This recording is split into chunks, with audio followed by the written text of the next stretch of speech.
Ronaldo, Ramos, বেনজেমারা টানা 3 champions league জিতে অবিশ্বাস্য এক রেকর্ড করেছিলেন, যেটা ফুটবল ইতিহাসে আগে কেউ করতে পারেনি, ভবিষ্যতেও পারবে মনে হয় না।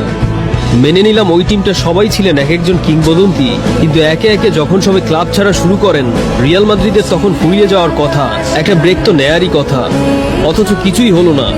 এই রিয়াল মাদ্রিদ দিনের পর দিন যা যা করে যাচ্ছে, ফুটবলীয় ভাষায় এসবের কোনো ব্যাখ্যা আপনি দিতে পারবেন না। Real Madrid last champions league জিতে মূলত বেনজেমা, ভিনি আর করতোয়ার কাঁধে ভর করে। ওই সিজনেও রিয়াল মাদ্রিদ ফেভারিট ছিল না, তারপরও বেনজেমার অতিমানবীয় পারফরম্যান্স, ভিনির সর্বোচ্চ সহায়তা, করতোয়ার প্রশস্ত 2 হাত পাল্টে দেয় সব সমীকরণ। কিন্তু এবারের ঘটনা কি বলবেন?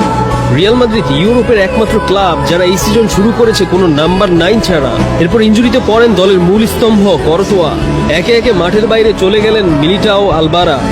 তারপর এত কিছু কিভাবে ম্যানেজ করলো রিয়াল মাদ্রিদ? এই প্রশ্নের উত্তর দিয়ে গেছেন রিয়াল মাদ্রিদ সৃষ্টির মূল কারিগর সান্তিয়াগো বার্নাব্যু নিজেই।